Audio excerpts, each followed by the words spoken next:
I'm going to continue because I think everyone can hear me. No one said that they can't, so we'll go from here. Now, before we start, keep in mind that before you start thinking about the hidden job market, you should have a set employment goal. You should know what you want. The second thing that you should have is a professional resume. So you should have sat down one-to-one with an employment advisor, got them to look over it with you, really thought about what problem you can solve for an employer and what is it that you bring specifically as an individual to that company. Or to that profession, to that industry. And last but not least is that you should have a positive attitude when you are trying to access the hidden job market, because without a positive attitude, you're setting yourself up for failure. You want to set yourself up for success, and the way to do that is to go out there with a positive attitude and really take that positive approach to your job search. I want you to think about the hidden job market not as the only thing that you should be doing, but as an extra tool in your toolbox. So now there's three top tools to help you in the hidden job market. And the first one would be cold calling. The second one would be networking. And the third one would be informational interviews. Now, they have their own unique time and place to be used, and the first thing we're going to talk about is cold calling. Now, when I would use cold calling is when you just need to work. You need that survival job. You need to get a paycheck in your pocket. I would not use this approach when I'm looking for a professional position. It would be more so used for an entry-level position when you have an immediate need to gain employment. Now, what you're going to want to do is look in the yellow pages. You can look at online yellow pages. You can look at an old phone book, or you could just do a walk around. You're going to want to create a list of the companies that you want to contact, either physically, going and walking in, or over the phone. You're going to want to prepare a 30-second elevator pitch ahead of time before going in, and you want to systematically, one by one, go through each employer and get calling or get walking into those businesses. Now, I know that this might sound simplistic and everyone's like, oh yeah, okay, hidden job market, but it really does work, and it's something that people in today's day of internet applying through an email are really missing out on. So I really wanted to focus on it today. So now you'd want to do this approach when you're looking for work in non-competitive fields. So fields like service sector, labor type jobs, things like that. You're going to want to gather information. So if you're phoning, hi, can I please have the name of the person in charge of hiring? That's great. How do you spell this? Can I be transferred to them, please? If you're going in person, can I talk to the manager in charge of hiring? And then you want to be prepared for what you're going to say. So you're going to say, hi, Joe Smith. I have 2 years of labor experience. I've taken construction techniques course at Confederation College, and I'm very interested in working at your company. I was wondering, are you currently hiring? So you're giving them a little bit of information about them, about you. It's almost like you're fishing and you're baiting the hook right now. Now, what to do if they're not hiring? That's okay. It's okay if they're not hiring. What you're going to want to do is find out what time of year do they usually hire. Is it okay to send in your resume so they could keep it on file? Ask them if you can follow up with them, and if so, when. You have to remember that the squeaky wheel gets the oil, so you need to squeak. You need to let them know, this is what I want. It's like the power of positive thinking. They say, ask the universe for what you want and you'll get it. It's the same thing in your job search. If you're not telling employers you want to be hired, how are you supposed to be getting hired? Now, what are the effects of cold calling? It's going to show the employer that you truly want to work for them. It sets you apart from the crowd because the crowd is just sending in emails and applying online, and it doesn't put a face to a name. It shows that you have confidence in yourself. It takes some kahunas to walk into a business or to phone an employer and ask them for a position or ask them for information. If you don't believe in yourself, how is the employer supposed to believe in you? So by showing confidence in yourself and putting yourself out there, it's not an easy thing to do, you're showing them that you believe in yourself, and that says a lot to an employer. It's going to give you information on the employer. We know that information is power, and so you don't want to be sitting behind a computer just applying. You want to get more information on what's going on with your job search. And you want to make sure to use the information that you're getting. Create a reminder in your phone or in your calendar so you have an automatic reminder of who and when to follow up with them. Now, I'm going to get you to listen to a little bit of an example of how this actually worked. I was doing a job search workshop, just like you guys are sitting there listening to me. This guy's sitting there listening to me, and he was a non-believer. He said, "Susan, there's no way this doesn't work." And I said to him, "I will make you a bet. I will make from scratch homemade chocolate eclairs for the workshop tomorrow," because it was a 2-day workshop, "and I will make them if you go home tonight and go through the phone book and look up contractors and do this method, do this cold calling method, and we'll see tomorrow what happens." And he agreed. So the next day I came back into work and I had a voicemail waiting for me, and it was from him saying that he had phoned around and he found an employer that needed him to start right away. He could not attend the workshop. Now, I'm sure he was very disappointed to not get the chocolate eclair that I had made for him, but I can tell you he's probably pretty happy to be going to work and getting a paycheck instead. Chocolate eclair, steady every 2-week paycheck, you weigh it out, but I think that in the end, he was the winner. Now, I'm not going to say that it's going to happen like this for everyone who's listening to this webinar, but I can tell you that it will work for some of you, so really try to make a goal for yourself to try it. Now, I'm going to get you to watch this video. It's something that I created just especially for you, and I really like these videos, so I hope you do too.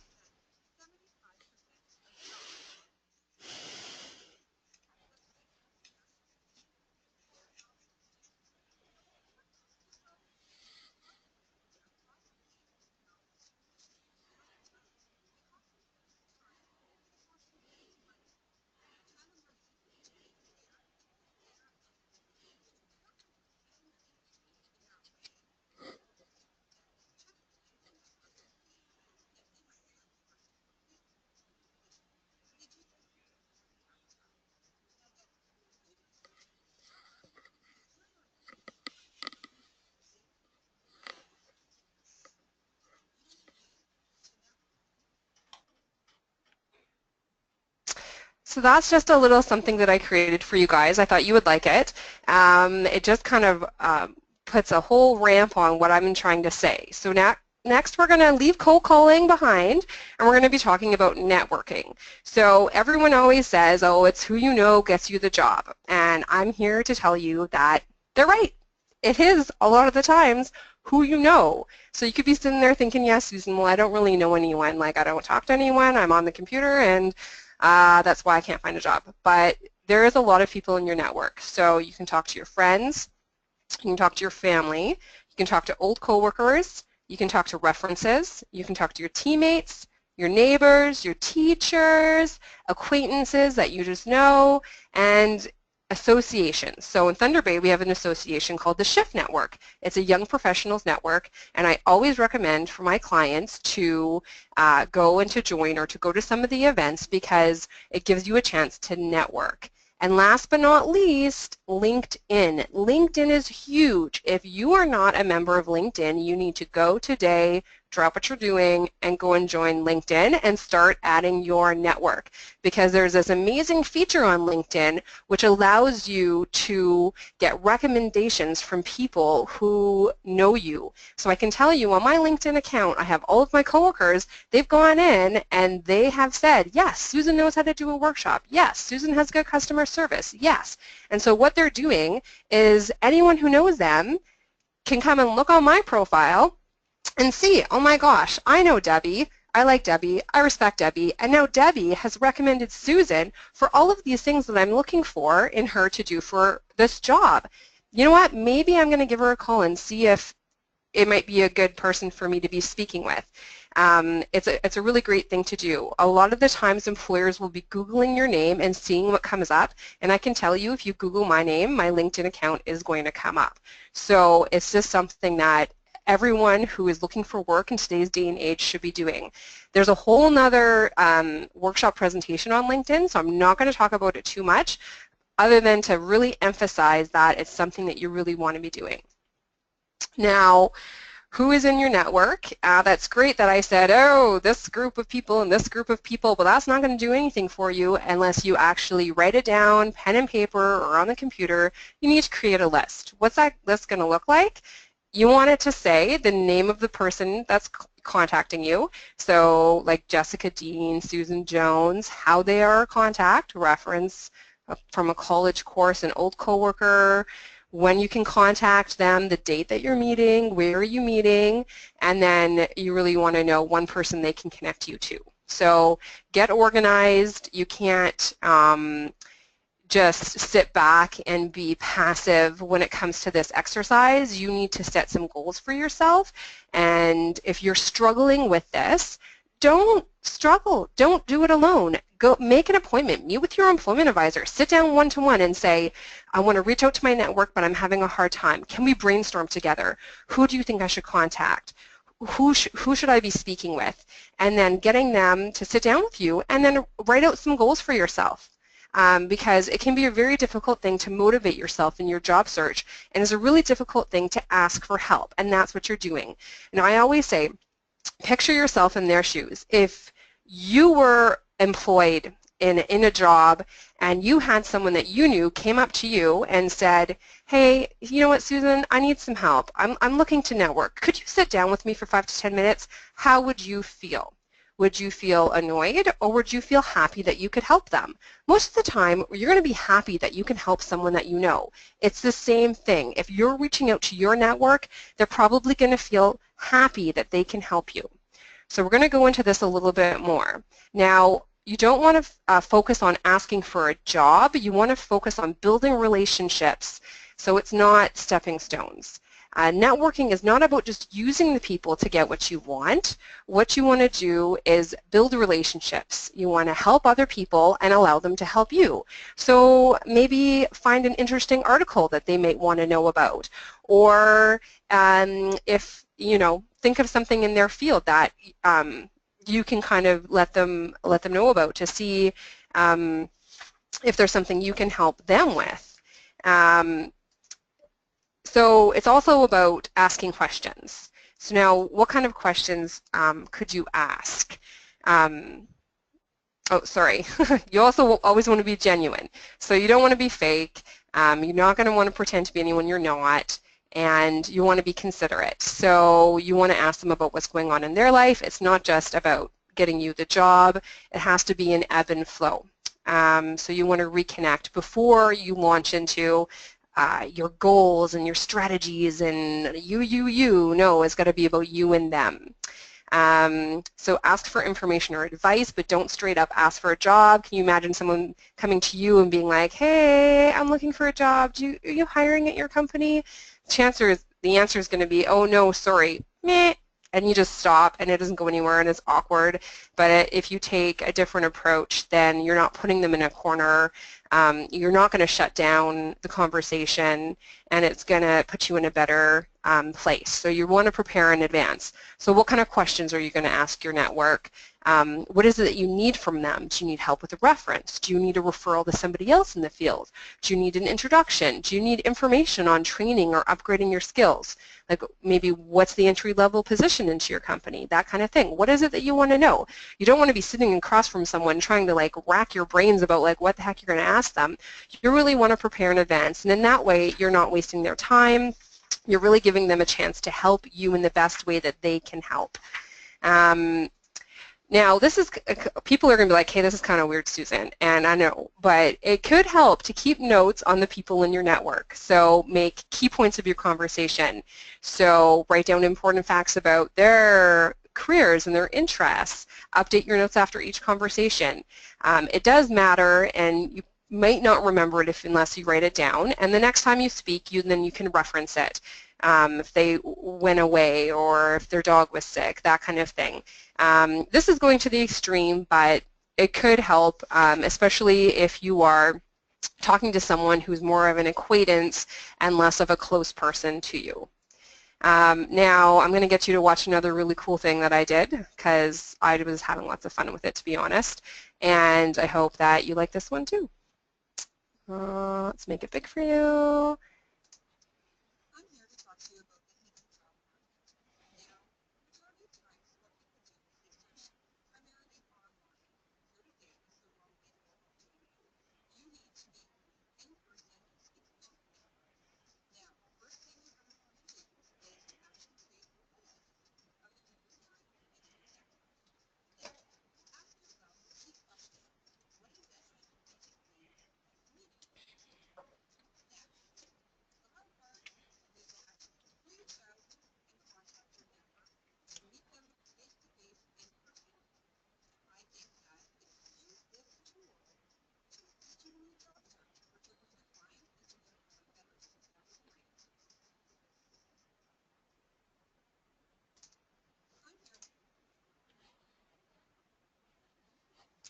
Oh, yeah, it won't let me escape. There we go. So that was just a little recap of the hidden job market. Now we're going to go into the last but not least piece of information when it comes to the hidden job market, and that's informational interviews.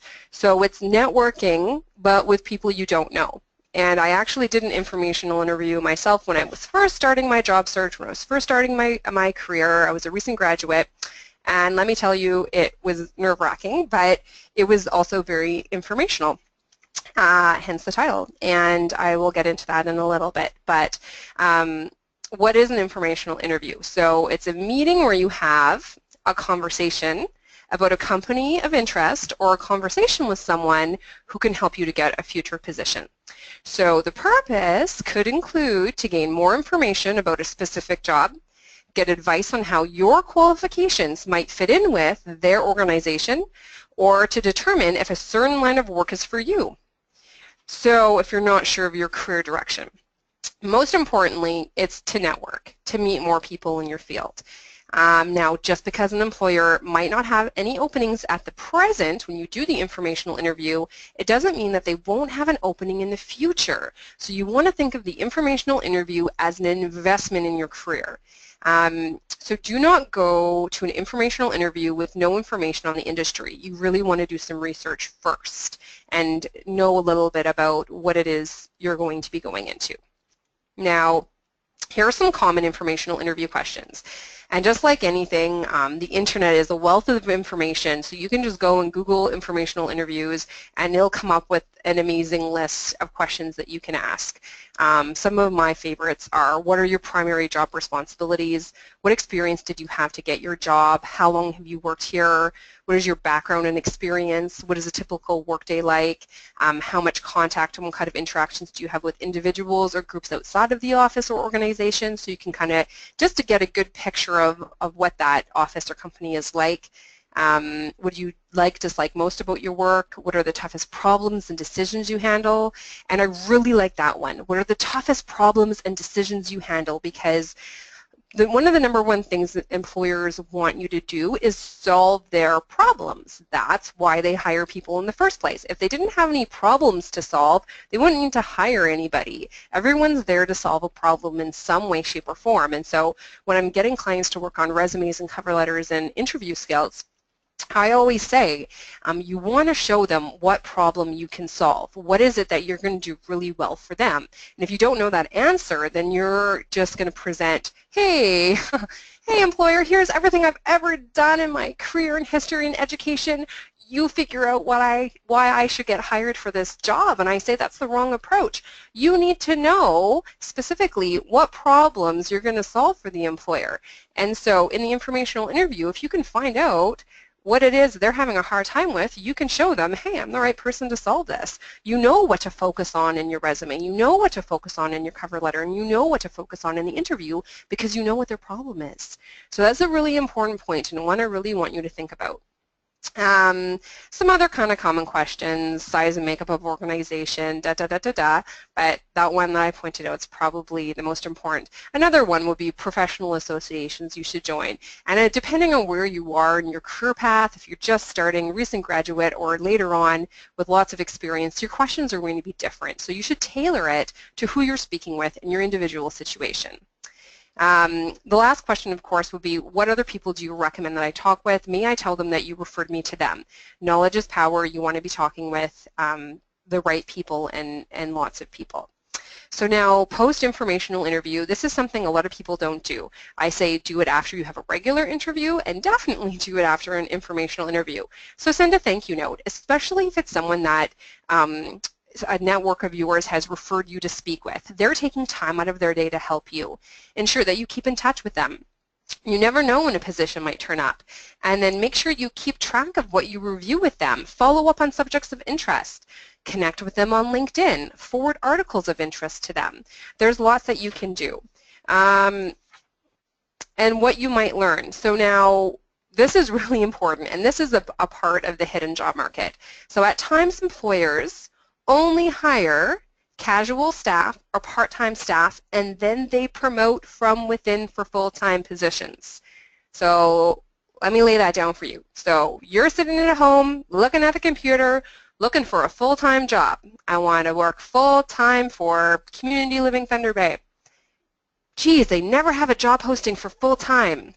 What's going on? I want to work full-time as an education assistant for the Catholic School Board. Man, they never hire full-time. I must have missed the job posting. No, you didn't, because they hire casuals and they hire part-time, and then from that pool of people that are already working for them, they can tell what kind of a worker you are. They promote from within. So you really want to know what is their hiring strategy and how do they hire to get to those full-time positions. The other thing is contract staff are often the first staff considered for permanent positions. Or someone working in an entry-level job. And if you're waiting for the perfect position, you could wait forever. So you need to tap into the hidden job market to know what it is that you can do to move forward into the position you really want to be working in. So that's something important to keep in mind. Now, I'll give you my example for, I was interested in the Catholic School Board for an education assistant position. I was working casual and the public school board when I first started my career, and I thought, I applied and I applied and I applied. I wasn't getting anywhere. So I set up a meeting with the Human Resources with the Catholic Board, and I sat down with them and I did an informational interview. And I found out that the diploma that I have is not one that they consider.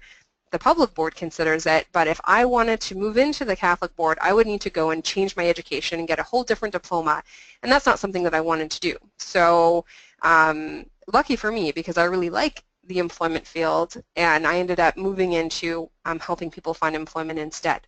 But it was really eye-opening to sit down in that meeting, because otherwise I was just frustrated that I was applying and applying and I wasn't getting any response back, and that was why I wasn't getting a response back. So it was really helpful for me to have that information that I was missing by doing an informational interview. So that's the end of my presentation. And I'm a fast talker, and I've gone over a lot of information, but I just want to recap that you need to keep searching with advertised positions, but it's just one small portion of the jobs.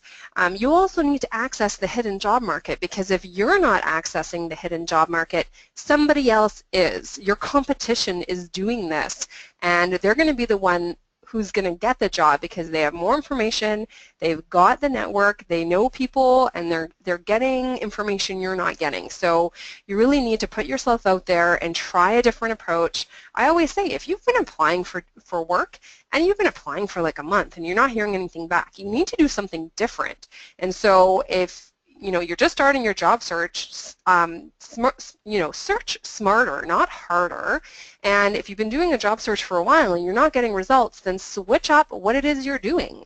And I can tell you that my clients have had a lot of success in taking the approach that I've spoken about today and done something a little bit differently. And at the very end of it, you're going to be a little bit more educated and a little bit smarter when it comes to your job search and what it is you need to do moving forward. So that comes to the end of my presentation. So I guess I would like to know if anybody has any questions, and we'll go from there. Well, that was really informative, Susan. And while we wait for any other additional questions, I think I did answer one, but one did come in, and it was actually just to get some clarification around the elevator pitch. And as the question was posed, so you jumped in and gave an example of one. So I think we covered that, but you might just want to, in 30 seconds, just reiterate what that is. Okay, so so the elevator pitch is just a little bit about yourself and what you can bring to the company. So I would say it's and this is something that I do on my resumes as well. Highlights of qualifications. You should also cover it. So maybe about 5 top things about yourself. So for me, it's hi, my name is Susan Haggins. I have a social service worker diploma. I've been working in the field for over 10 years. I really enjoy what I'm doing. I'm passionate about helping people find employment. So that was about, it was quick, 30 seconds, top 5 reasons why I should be hired. I said it with confidence, I said it with clarity, and I said it with that commitment to who I am and what I can bring to that employer. So it shouldn't be generic, it should be specific to that employer that you're speaking with in front of you when you're approaching them, specifically probably in the cold call situation. I hope that helps answer it. Yeah, no, that's great, and it's exactly the answer I'm sure he or she was looking for. So no other questions have come in, and I think that's because you told them everything they need to know. I mean, I think this is amazing. You know, there's a wealth of an information that's been shared, and I appreciate you taking the time to do this. For the audience, I did want to let them know that there is a survey at the end. If they could take a moment to just complete that survey, that certainly helps us. And again, as I'd mentioned before, this has been recorded.